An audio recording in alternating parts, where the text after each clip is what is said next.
Doctor, ನಿಮ್ experience ಅಲ್ಲಿ ನೀವು ಯಾರಾದ್ರೂ ಪೇಷಂಟ್ ನ ನೋಡಿದಿರಾ ಅವರು ಈ ಬಯೋಮ್ಯಾಗ್ನೆಟಿಕ್ ಪ್ರಾಡಕ್ಟ್ಸ್ ಯೂಸ್ ಮಾಡಿ ತಮ್ಮನ್ನ ಒಳ್ಳೆ ರೀತಿಲಿ ಕ್ಯೂರ್ ಮಾಡ್ಕೊಂಡಿರೋದನ್ನ ತುಂಬಾ ಕಡಿಮೆ ಸಮಯದಲ್ಲಿ? ಎಷ್ಟು ಚಮತ್ಕಾರ ನೋಡಿದೀನಿ ನಾನು. ನಾಸಿಕ್ನ 15 ವರ್ಷದ ಒಂದು ಹುಡುಗಿ 5 ವರ್ಷದಿಂದ ಹಾಸಿಗೆ ಹಿಡಿದಿದ್ಲು. ಅವಳು ಈ ಪ್ರಾಡಕ್ಟ್ನ 1 ರಿಂದ 1.5 ತಿಂಗಳು ಯೂಸ್ ಮಾಡಿದ್ಲು. ಈಗ ಅವಳಿಗೆ ನಡೆಯೋದಿಕ್ಕೆ, ಸ್ಟೆಪ್ಸ್ ಹತ್ತೋದಿಕ್ಕೆ ಸಾಧ್ಯ ಆಗ್ತಾ ಇದೆ. ಇದೇನ್ ಹೇಳ್ತಾ ಇದ್ದೀರಾ? ನಿಜವಾಗ್ಲೂ? ನನಗೂ ನಂಬಕ್ಕಾಗ್ತಿಲ್ಲ, ಆದ್ರೆ ನಿಜ. ಇದೊಂದು ವಂಡರ್ಫುಲ್ ಮ್ಯಾಜಿಕ್ ಮ್ಯಾಟ್ರೆಸ್. ಇದು ಚಮತ್ಕಾರಗಳು ಮಾಡುತ್ತೆ. ಇದು ತುಂಬಾ ಒಳ್ಳೆ ಅನುಭವ doctor. Thank you so much. And definitely ನಾನು ಈ ಬಯೋಟೋರಿಯಂ ಬಯೋಮ್ಯಾಗ್ನೆಟ್ ಮ್ಯಾಟ್ರೆಸಸ್ ರೆಗ್ಯುಲರ್ಲಿ ಯೂಸ್ ಮಾಡ್ತೀನಿ.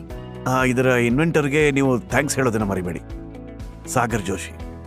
ಸಾಗರ್ ಜೋಶಿ ಸರ್ ಮಾಡಿದ್ದಾರೆ, ನಮ್ಮ ಬದುಕಲ್ಲಿ ಇಂಥ ಒಂದು ಇನೋವೇಷನ್ ತಂದಿದ್ದಾರೆ ಜೋಶಿ ಅವರು. Yes, this innovation is actually magical. ಯಾಕಂದ್ರೆ ನಾವು ಡಾಕ್ಟರ್ಸ್ ಹತ್ರ ಹೋಗ್ತೀವಿ, ಎಷ್ಟು ಹಣ ಖರ್ಚು ಮಾಡ್ತೀವಿ, ಎಷ್ಟೆಲ್ಲ ಟೆಸ್ಟ್ ಮಾಡಿಸ್ತೀವಿ, ಅಂಡ್ ನೀವು ಬರೀ ಇದ್ರ ಮೇಲೆ ಮಲ್ಕೊಂಡು ಎಲ್ಲದಕ್ಕಿಂತ ಸುಲಭ ಇದು, ಇದಕ್ಕಿಂತ ಸುಲಭ ಇನ್ನೇನು ಇರೋಕ್ ಸಾಧ್ಯನೇ ಇಲ್ಲ. ನಾವು ನಮ್ ಹೆಲ್ತ್ ಸರಿ ಮಾಡ್ಕೋಬಹುದು ಅಂದ್ರೆ ಇದಕ್ಕಿಂತ ಒಳ್ಳೆ ವಿಷಯ ಇನ್ನೇನು ಇರಕ್ ಸಾಧ್ಯ ಇಲ್ಲ. ಲೈಫ್ ಟೈಮ್ ಪ್ರಾಡಕ್ಟ್, ನೀವು ಖಂಡಿತವಾಗ್ಲೂ ಎಂಜಾಯ್ ಮಾಡೋದು, ಪ್ರತಿಯೊಬ್ಬರು ಕೂಡ ಎಂಜಾಯ್ ಮಾಡಬಹುದು. Yes yes, thank you doctor. Thank you once again. Have a nice day. Thank you.